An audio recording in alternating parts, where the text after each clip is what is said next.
निरतली खलती भय निरतली तुकाने काय आता न करू शके बळ आता न करू शके बळ आता न करू शके बळ आता करू शके बळ आता करू शके बळ आता करू शके तुम्ही सामारी शक्ती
जलवा आलो त्याचे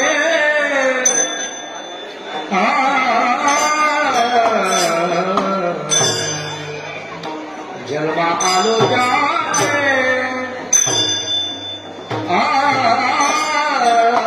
जलवा आलो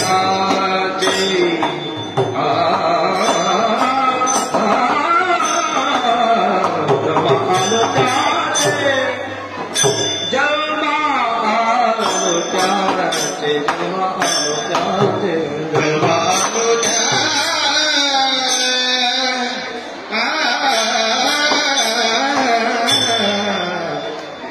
आलो त्याचे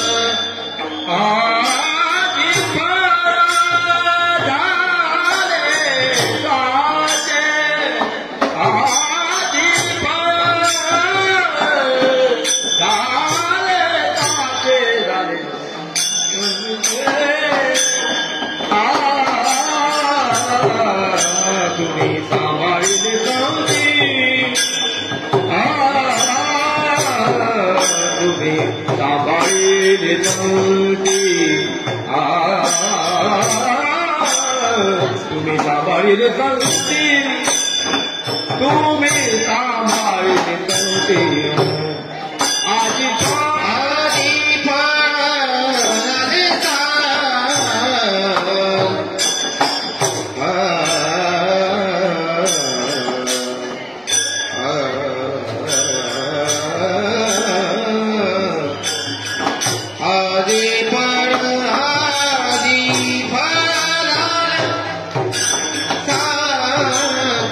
तुम्ही सांभाळील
त्याचे आजी फळ झाले साचे तुम्ही नामाटे संती भय निरसली कृत्य कृत्य झालो इच्छा केली ते पावलो तुम्ही सांभाळले संती भय निरसली खंती तुका म्हणे काळ आता न करू शके बळ तुम्ही सांभाळले संती भय निरसली खंती विठ्ठल विठ्ठल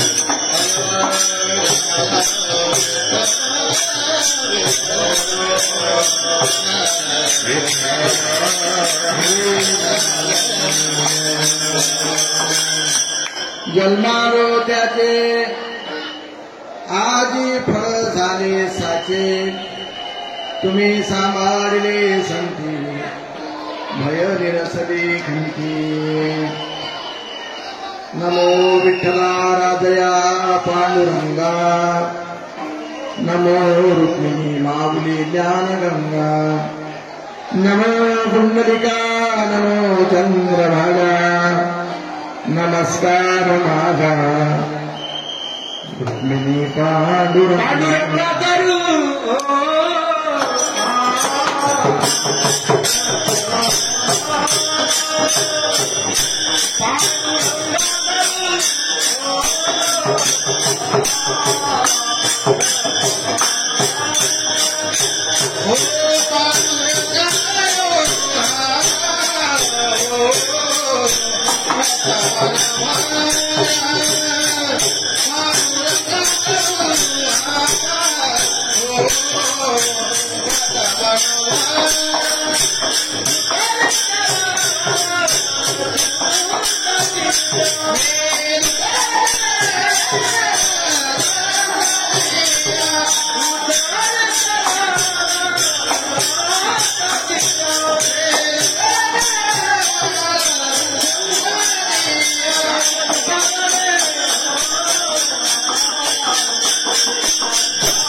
पांडुरंगा करू प्रथम नमोन दुसरे चरण संतांची म्हणून ओम नमो ज्ञानेश्वरा ओम नमो ज्ञानेश्वरा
शरण शरणावंता तुम्हालो रामदूता काय भक्तिकाच्या वाटा मज दावा व्यासी भटा शिवभोळा चक्रवर्ती याचे पाय माझे चित्ती वाचे वदता शिवनाम त्या माझे पूजका गजानना गुणकरा परमंगला पावना अशी चवगे हरी दुरितते विदुर्वासना नसे त्रिभुवनामध्ये तुझविने आम्हा आसरा करी पदनतावरी बहुज्ञान रोषाधरा तैसे श्री गुरुचे महिमान आकरिता के असे साधन हे जाणून ज्ञान मन निवांत केली विठ्ठल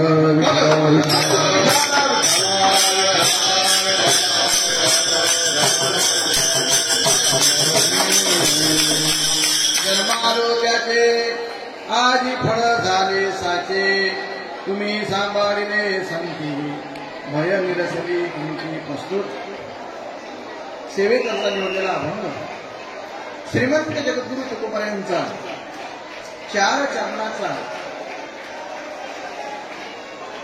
आपल्या जन्माचं फळ एक प्रकारचं कशा प्रकारे झालं याचं यथार्थ वर्णन या अभंगातून तुकोबाराय करतात. विठ्ठल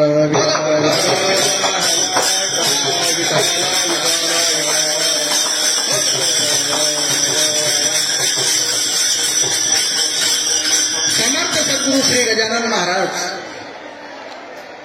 शेगाव श्रींचा पंढरपूर पायीवारी सोहळा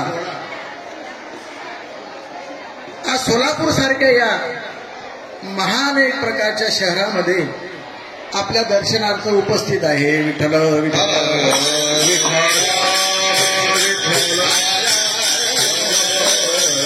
आज आपल्याला खऱ्या अर्थानं संतांचं दर्शन झालं की धन्य आज दिन दिन संत दर्शनाचा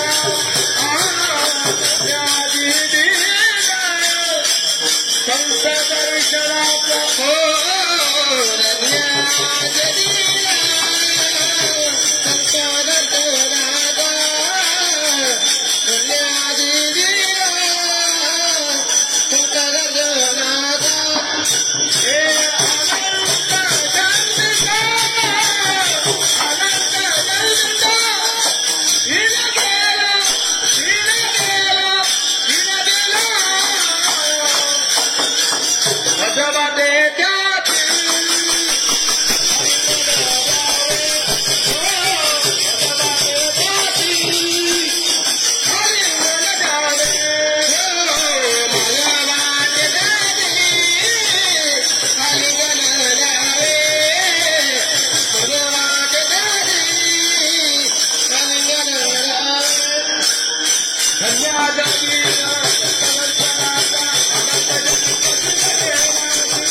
आजचा दिवस आपल्या दृष्टीने फार धन्य आहात. जीवनामध्ये संत भेटी अवघड आहे. काही गोष्टी जीवनामध्ये नेहमी भेटत असतात, परंतु काही गोष्टी जीवनामध्ये दुर्मिळ असतात.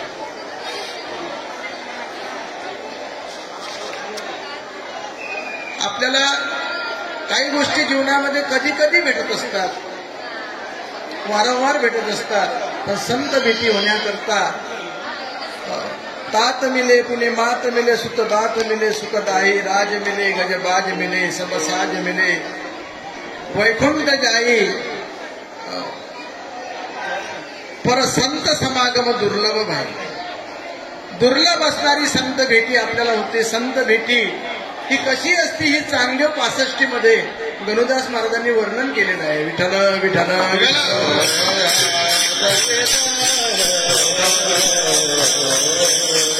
आणि संतांच्या भेटीचं वर्णन तुकोबारांनी गाथ्यामध्ये सुद्धा केलेलं आहे. ज्या दिवशी आपल्या जीवनामध्ये संत भेटतात महाराज, तो दिवस आपल्या दृष्टीनं फार महत्वाचा दिवस आहे. जीवनामध्ये दुसरं काही नाही भेटलं तरी चालते, फक्त साधूची भेट झाली पाहिजे. बहु अवघड आहे संत भेटी, बहु अवघड आहे संत भेटी, बहु अवघड आहे संत भेटी. परी जग जनी करुणा घे, परी जग जनी करुणा घे. बहु अवघड आहे संत भेटी, अवघड आहे संत भेटी. परी जग जनी करुणा केली, परी जग जनी करुणा केली. बहु अवघड आहे संत भेटी, बहु अवघड आहे संत भेटी. पुण्याचा कापडे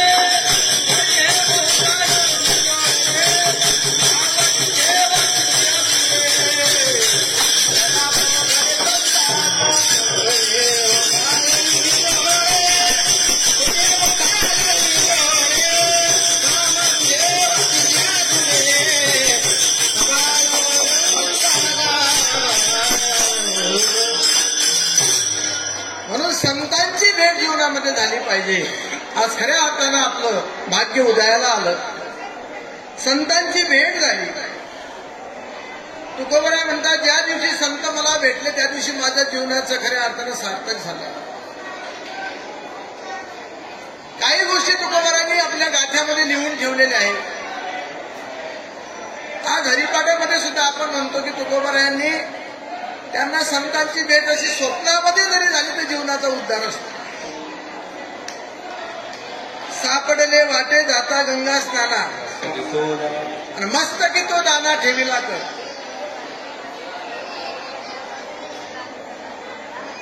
गंगा स्नानाला जात असताना संत महात्मे भेटले. म्हणजे याचा अर्थ इंद्रायणीचं स्नान तुकोबराय करत होते. त्या तुकोबरायाच्या जीवनामध्ये संत भेटी, कारण तुकोबरायांना संत भेटण्याकरता आले. ज्या जीवांना संत भेटण्याकरता येतात ते जीव सामान्य नाही, ते खूप भाग्यवान आहे. जीवनामध्ये त्यांनी जो पुण्याचा ठेवा जोडलेला आहे, जीवनामध्ये धन संपत्ती जोडल्यापेक्षा माणसानं पुण्य जोडलं पाहिजे. काय जोडलं पाहिजे? पुण्य जोडलं पाहिजे. पुण्य जोडत असताना महाराज ते पुण्य नुसतं सामान्य पुण्य नाही, तर साधारण पुण्य चालत नाही, तर ते शुद्ध पुण्य असायला पाहिजे. कारण पुण्य करण्याचे तुम्हाला आपल्याला बरेचसे आपले उदाहरण आहेत की लोक पुण्य करतात, पण ते पुण्य कर्म केल्यानंतर त्याच्याकडून पुण्य होईल असं नाही.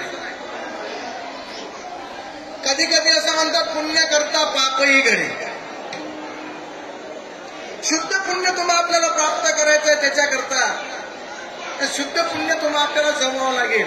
आणि ते शुद्ध पुण्य सामान्य नाही, तर ते तिळ तिळ पुण्य साचा पडे, त्याचा काय झाला पाहिजे? साठा झाला पाहिजे. जसं आपण पैशाचा साठा करतो की नाही, तो पैशाचा साठा महत्वाचा नाही, पुण्याचा साठा महत्वाचा आहे. साधू संत महात्म्याने सांगितलं, बाबा सुकृताशिवाय संतांची भेट होत नाही. महाराजांनी पण प्रमाण दिलं, तिळ तिळ पुण्य साचा पडे. ते एका जन्मात नाही, आता आपण नाव घेतलं म्हणजे पुण्य नाही, अनेक जन्मापासून पुण्य साठवत त्यावेळेला मनुष्य आणि साठवतो त्यावेळेला संताची त्याला भेटी होत असते. तिळ तिळ पुण्य साचा पडे. कधी कधी जीवनामध्ये पुण्यात्मक कर्म करत असताना त्या जीवाकडून पापही होण्याची शक्यता आहे. विठ्ठल विठ्ठल विठ्ठल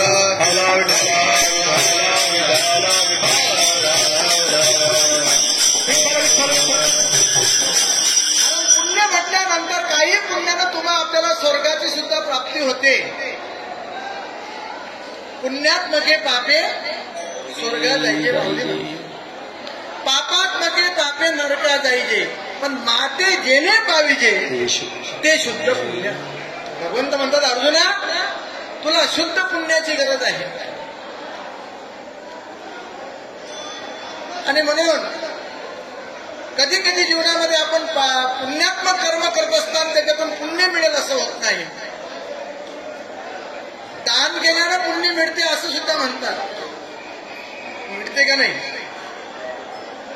दानानं पुण्य मिळते, अन्नदान पुण्य मिळते, सुवर्ण दानानं पुण्य मिळते, गाय दान केल्याचं पुण्य मिळते, वस्त्रदान केल्याचं पुण्य तुम्हाला आपल्याला मिळते.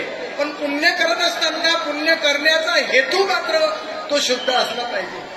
गुरुदास महाराज म्हणतात की हेतू शुद्ध असल्यावर पण काळाचाही नाही.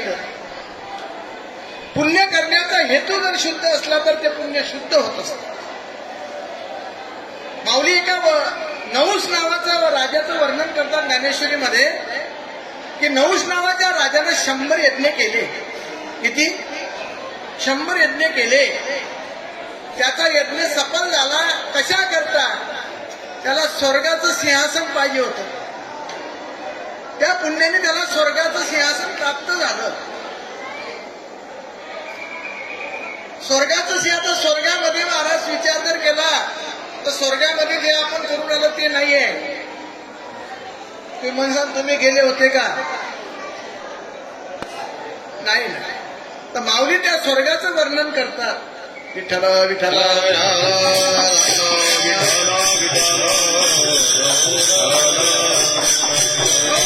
स्वर्गामध्ये काय आहे? म्हणे अमृत आहे. स्वर्गात काय आहे? अमृत आहे. अमर तसं सिंहासन आहे. ऐरावतासारखे वाहनं आहेत. ऐरावत समजतं ना?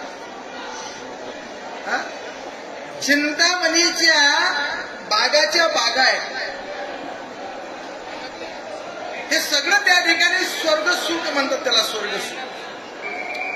आता त्या स्वर्गाचं सुख ज्यांना प्राप्त झालं ते स्वर्गसुख भोगता भोगता आता ते पुण्य संपलं. म्हणजे स्वर्गामध्ये गेलेलं जे काही केलं पुण्य असतं त्याला क्षय आहे. त्या पुण्याचा काय होतो? क्षय होतो. अशिने पुण्य मरते विषम लोक नाही का? मरते विषम लोकम विशंती.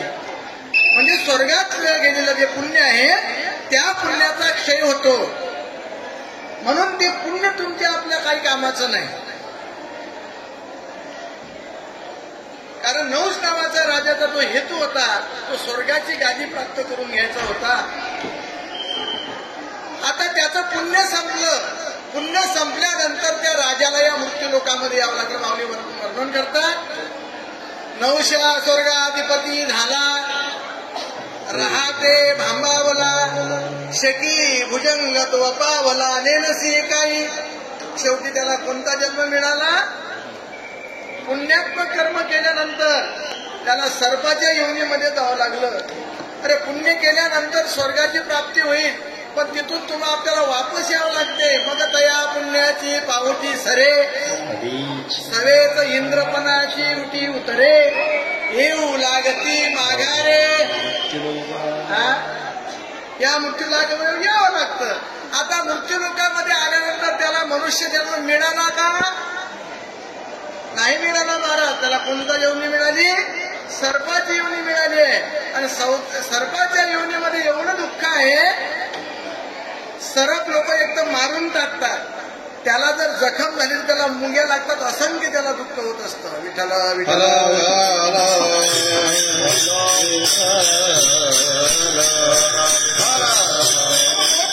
उदाहरण आहेत. एक जण पुण्यात्मक कर्म करण्याकरता गेला असताना त्याने पुण्यात्मक कर्म करण्याकरता पूर्वीचा काळ आहे. पूर्वी लोक बाजाराला जात होते. कशाला? बाजार. आठवड्याचा बाजार एकदा घेऊन येत. आता रोज बाजारात जातात लोक नाही का? डोईचा बदर आला भरल्या बाजारी नसो. पूर्वी लोक बाजारात जायचं. पूर्वी बाजाराचा दिवस म्हणजे लोकांना खूप आनंद व्हायचा. पूर्वीचा काळ आहे. एक जण बाजारात गेला. बाजारात गेला असताना आठवड्याचा बाजार करायचा. त्याने आठवड्याचा बाजार केला. गोड तेल बाकी काही सामुग्री घेतली. एक फार मोठं गाठोडं बांधलं आणि घरी परत येत असताना वाटेमध्ये त्याला एक मंदिर दिसलं आणि त्या मंदिरावर तो तिथं थांबला. त्या मंदिरामध्ये एक महात्मा होता.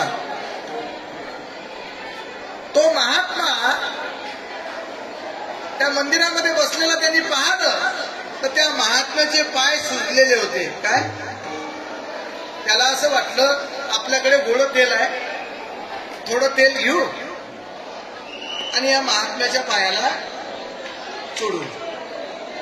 बरीचशी मंडळी आता इथं काही तेल लावून सोडतात, मालिश करतात टाळकरीची नाही, काही तुमच्या पायाचं मालिश करून देतात. असं वाटलं त्याला बिचारायला, जसं आपण लोकांना वाटते तसं सेवा खूप करतात लोक. त्यानं थोडं गोड तेल घेतलं म्हणे एखाद्या दिवशी बिगर तेलाचं खाऊ, आणि या महात्म्याला थोडं तेल, त्याने त्या महात्म्याच्या पायाला तेल चोळलं, त्याने आपलं थोडं उचललं आणि घरी निघून गेला. त्याचा परिणाम असा झाला की ते गोड तेल लावल्यामुळे त्या महात्म्याच्या पायाला मुंग्या लागल्या. आता हे कर्म कसं दिसलं, कसं दिसलं हे कर्म? पुण्यात्मक कर्म, दया आली त्याला महात्म्याची. पण त्या महात्म्याला त्या मुंग्या काय करत होत्या? चावत होत्या. त्या महात्म्याच्या अंतःकरणामध्ये काय दुःख होत होतं. त्याला वाटलं आपण पुण्य केलं, पण त्याचा परिणाम असा झाला त्या महात्म्याला त्या मुंग्या चावायला लागल्या. आता त्याच्याकडून पुण्य झालं पाप झालं हे त्याला माहित नाही, तो निघून गेला. तेवढ्या दुसरा आला तिथं, तोही बाजार करून आला. त्याने ऊस आणले होते संग. ऊस पाहिला ना महाराजांना, ऊसाने मार माहित ना, तो ऊस हातामध्ये ऊस आहे, तिथं बसला. बरीचशी मंडळी ते घरी खात नाही, बाहेर खातात. विठ्ठल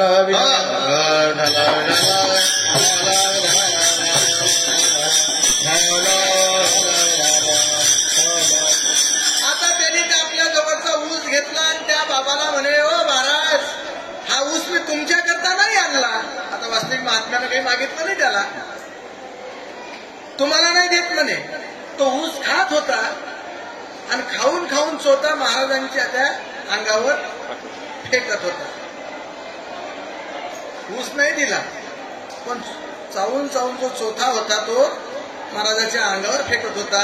तो आजूबाजूला तो चोथा पडल्यानंतर महाराजांच्या अंगावरच्या मुंग्या कुठं आल्या? तोही तिथून निघून गेला. आता पुण्य कोणाला मिळालं त्याला माहित आहे का? तसं जीवनामध्ये कधी कधी आपण पुण्यात्मक कर्म करतो, पण तिथून पुण्य होईल असं सांगता येत नाही. विठ्ठल विठ्ठल.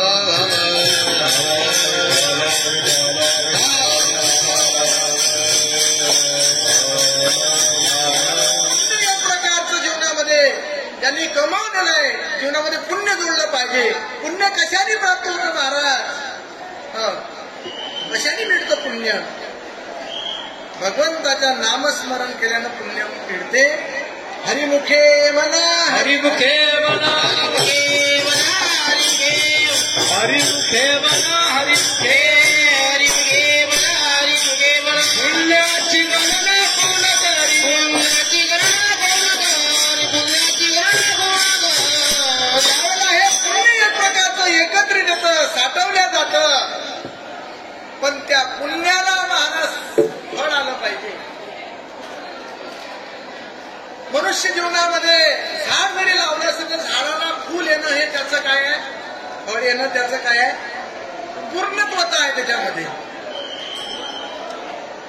झाडाची पूर्णत्वता त्याच्या फळामध्ये आहे. माणसाची पूर्णत्वता संसार, लग्न केल्यानंतर मुलगा होणं हे त्याच्या संसाराचं फळ आहे. अभ्यास केल्यानंतर पास झाला हे त्याचं काय आहे? अभ्यास केल्यानंतर पास झाला हे त्या अभ्यासाचं फळ आहे. जीवनामध्ये जे काही कर्म आपण करतो त्याला फळ आलं पाहिजे, नाही तर ते कर्म करून ते जर निष्फळ होत असेल तर ते कर्म निष्फळ जर होत असेल तर महाराज त्याला खऱ्या अर्थानं जगणं म्हणत नाही. विठ्ठल विठ्ठल.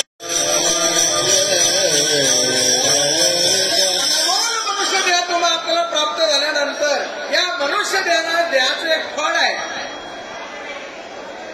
जीवनामध्ये कोणताही व्यवहार तुम्ही केला तर त्याला फळ आलं पाहिजे. भक्ती केली ना तर भगवंताची प्राप्ती होणं हे त्याचं फळ आहे. जीवनात केलेल्या कर्माला फळ आलं पाहिजे. जर फळ येत नसेल ते फळ ते निष्फळ हरिविना. पण जीवनाचं जे फळ आहे ते खऱ्या अर्थानं तुकोबराय म्हणतात बाबा अनमोल मनुष्य देह प्राप्त झाला. त्या अनमोल देहाची काय सार्थकता आहे तर भगवंताची भेट होणं हे अनमोल देहाचं सार्थक आहे. कारण याच देही घडे देवाचे सच्चिदानंद पदवी घेणे. सच्चिदानंद ओ पदवी घेणे. सच्चिदानंद पदवी घेणे. याची देह घडे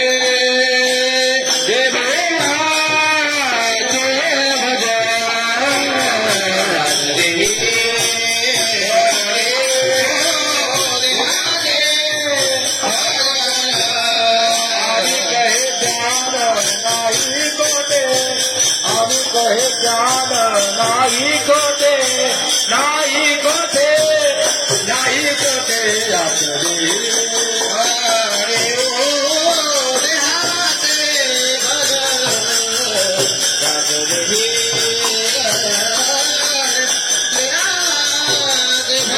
आयुष्याच्या कागदे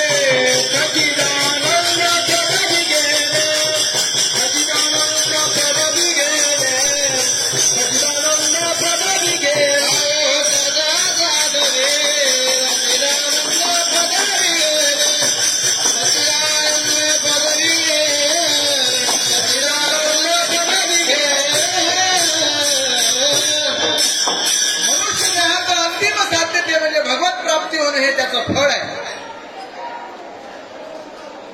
जगद्गुरु तुकोबरायाच्या अभंगातून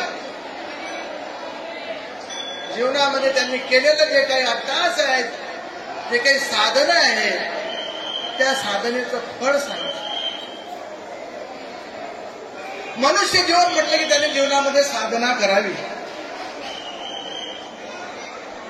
साधना करणं हे मनुष्याचा पुरुषार्थ आहे. कारण आम्हाला साधना माहीत नाही.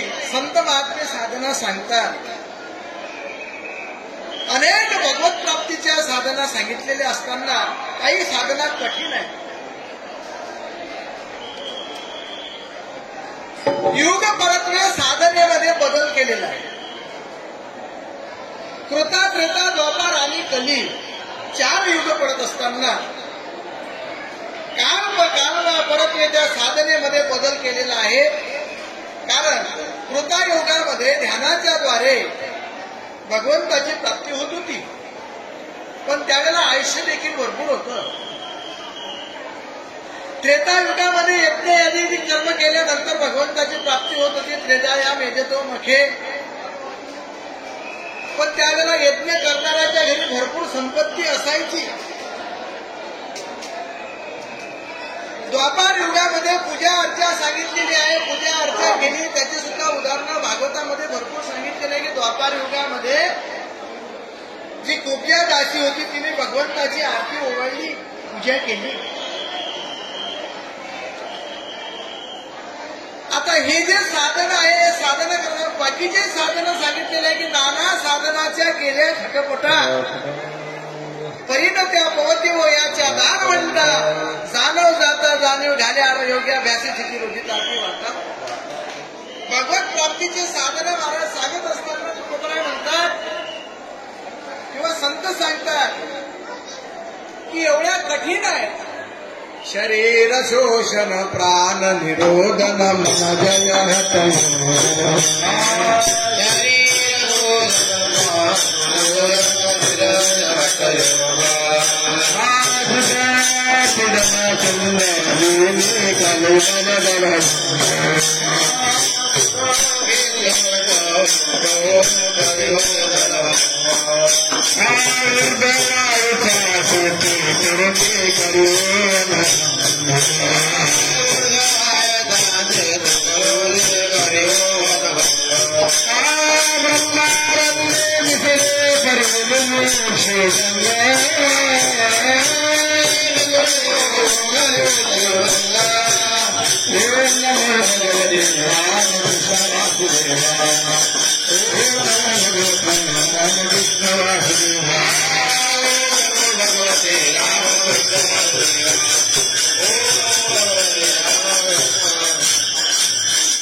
शरीर शोषण प्राण निरोधन मग हठयोग. हठयोग ही साधना आहे. हठयोगी कोण होते? चांगले होते हठयोगी. शरीर शोषण प्राण निरोधन, प्राणाचा निरोध करायचा ते माऊलीने केलं. माऊलीने सांगितलं या कलियुगामध्ये ते शक्य नाही. योग याग विधी येणे मिळे सिद्धी वायाची उपाधी धम्म धर्म. हे साधना आम्ही केली म्हणतात. किती कठीण आहे. माऊली सांगतात ज्ञानेश्वरीमध्ये, पाहे पालो हाते चले तई बोत्रिया पडती खाणे, तई पोट भरणे की जिने शुद्धी म्हणो. एखादा बाबा 7 दिवसाचा उपाशी आहे, मुखामध्ये दात नाही, त्याला भूक लागलेली असताना त्याला लोखंडाचे चणे खाण्याकरता दिले, तो जिवंत राहील? एवढं कठीण आहे योगामध्ये. म्हणून योगाची वाटा जे निघाले गा सुबटा अया दुःखाची वाटा भागा आला. दुःख मारा. साधन करत असताना अशा काही कठीण साधना आहेत की त्याच्यामध्ये दुःख होण्याची शक्यता नाकारता येत नाही. आणि म्हणून सोपं साधन तुम्हाला आपल्याला सांगितले की सोपे हे साधन सांगितले संती. किंवा असं म्हणतात, केले नारायण दिल भेटी, केले नारायण दिल भेटी,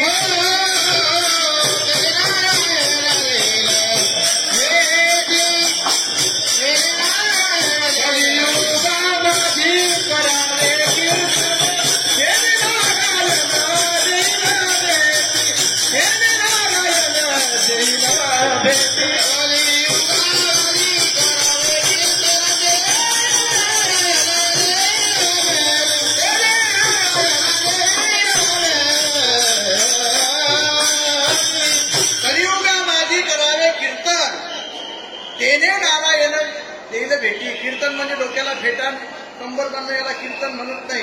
एका जनार्दनी नित्य हरीचे कीर्तन, आशनी शैली सदा हरीचे. जो चिंतन करत असेल त्याला कीर्तन म्हटलेलं आहे.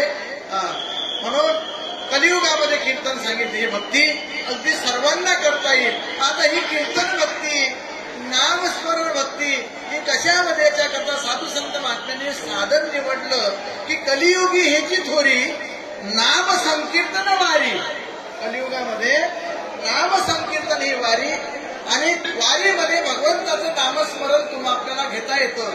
एवढं हे सोपा मार्ग सांगितलं की सोपे हे वर्म सांगितले संती.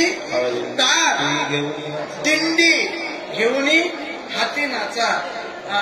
आणि या तुकामध्ये सोपी केली पाय वाट, तरावया भव सागर रे.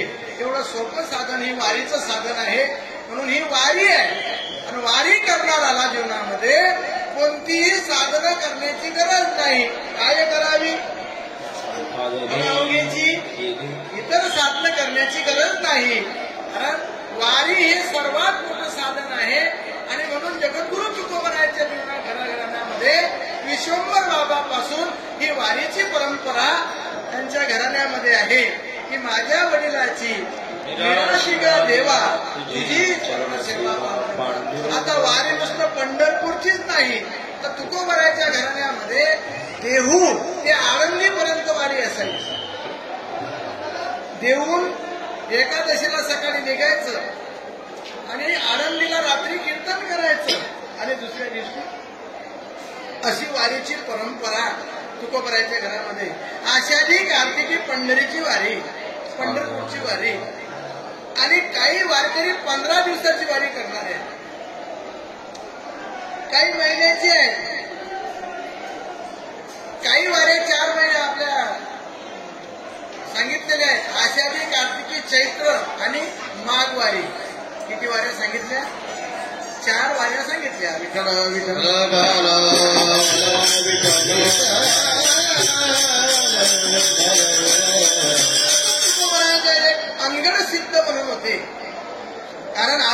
म्हटल्यानंतर 84 सिद्धांचा सिद्ध भेटी मेळा तो सुद्धा सोहळा. अनगढ शहा हा शब्द नाही, अनगढ सिद्ध. तर अनगढ सिद्ध त्या ठिकाणी माऊलीच्या त्या ठिकाणी त्या अनगढ सिद्धाने आणि उपोषण मांडलं. कुठं? माऊलीच्या जवळ. माऊलीच्या जवळ उपोषण ज्यावेळेला मांडलं की किती दिवस उपाशी राहिले? 26 दिवस पर्यंत. 26 दिवस पर्यंत उपोषण मांडलेलं अनगढ सिद्धानं आणि चमत्कार झाला आणि सांगितलं की बाबा तुका सर्वश्रेष्ठ प्रिया थोर जो का नामयाचा. तेव्हा अनगढशाला कळलं आणि ही ओळख तुकोबराची कोणी करून दिली? माऊलीनी. अभंग कोणाचा आहे? रामेश्वर भट्टाचा आहे. विठ्ठल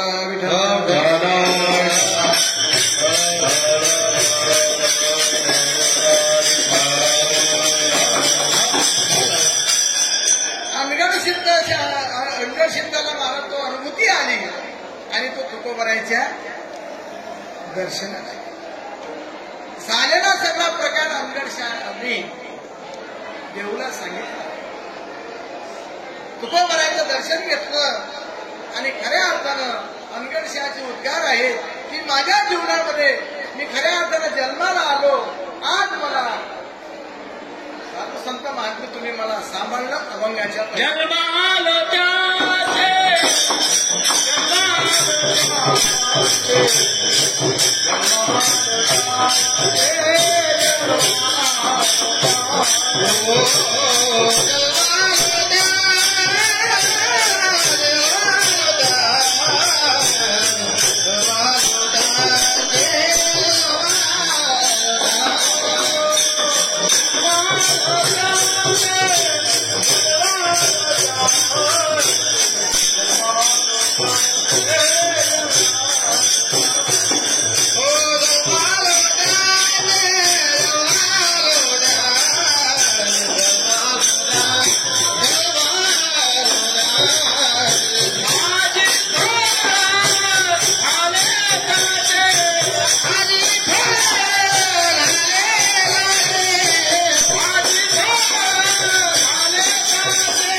आईच्या गर्भामध्ये आपला सांभाळ भगवंत करतो.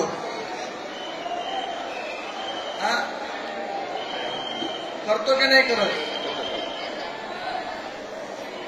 बाहेर आल्यानंतर आई वडील आपला सांभाळ करतात. पण आई वडिलांचा सांभाळ करण्यात आणि संत महात्म्याच्या सांभाळण्यात खूप असा फरक आहे.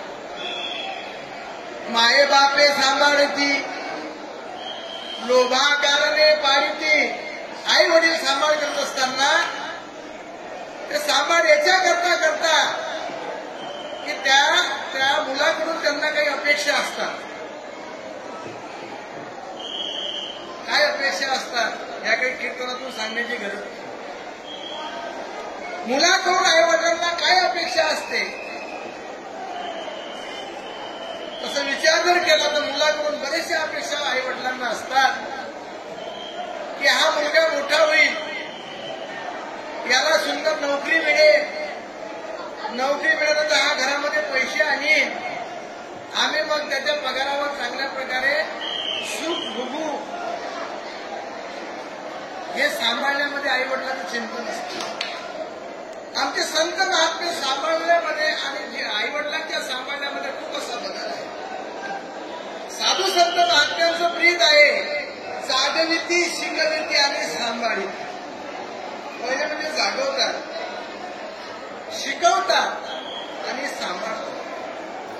पण संतांचं असं आहे की संत महात्मे सांभाळ, संतांनी तुमचा आपला सांभाळ करणे म्हणजे खऱ्या अर्थानं आपल्या जीवनाचं फळ आहे की तुम्ही सांभाळिले संती धरतीच्या हाती संत कृपावंत आडी पंढरीनाथ लढा त्यांचा. जीवनामध्ये ज्याला कोणी संतांनी हाती धरलं ना तो पाहुणा देवाचा होतो असं गुरुदास महाराज वर्णन करतात. विठ्ठल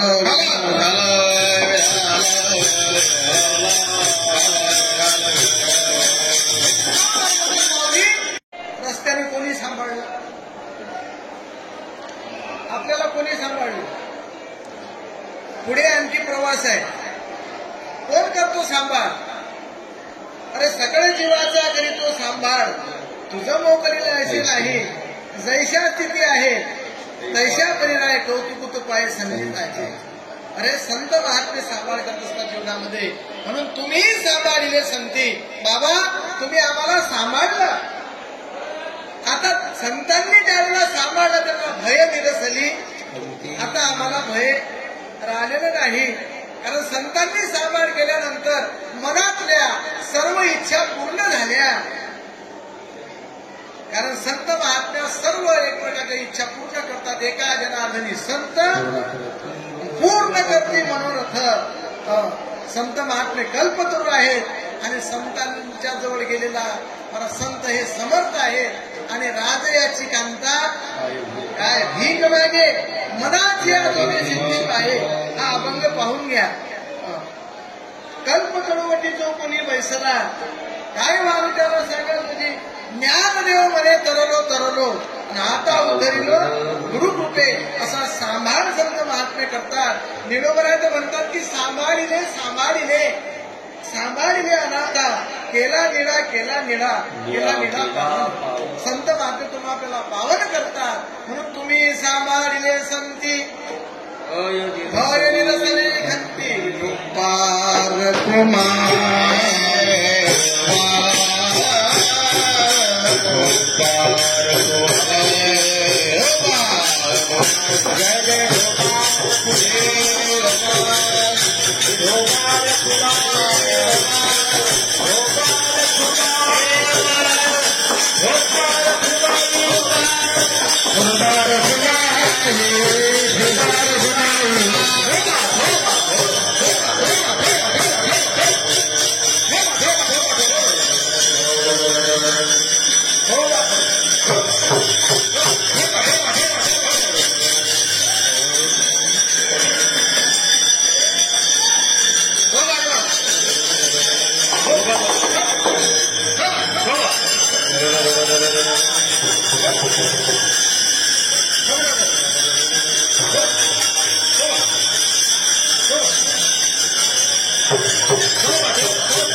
झालो आणि इच्छा केली ते साधू संत महात्मे संपूर्ण इच्छा पूर्ण करतात.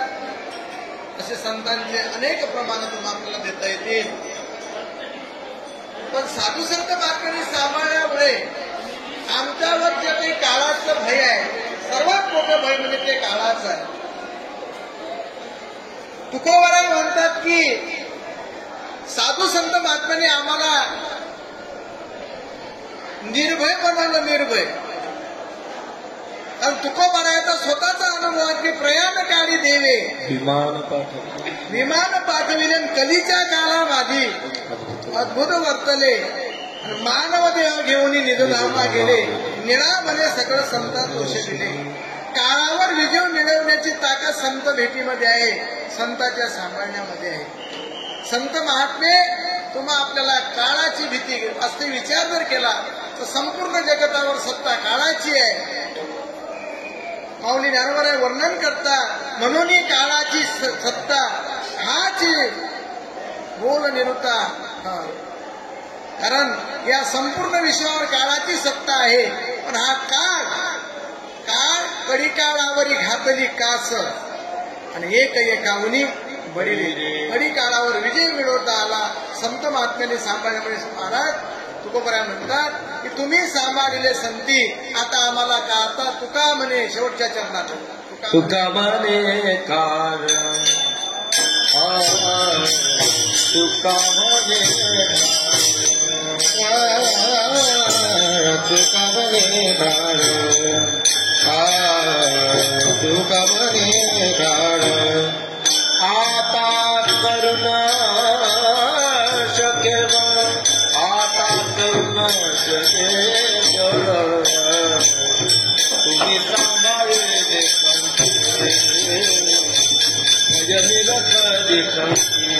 आता करुण शक्य आता करुण शक्य तुम्ही सांभाळले हो तुम्ही सांभाळले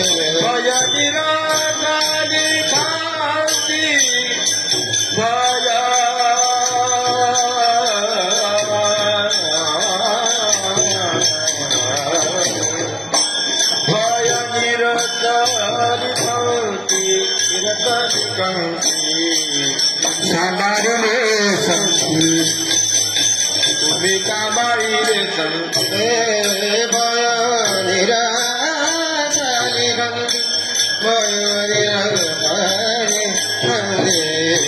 तुम्ही सांभाळले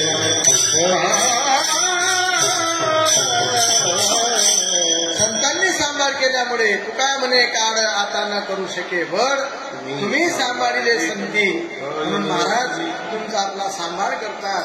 गुरु गजानन माझे आई मधला ठाव द्यावा पायी म्हणून संतांचा व्हा तुका म्हणे त्याचे भारे.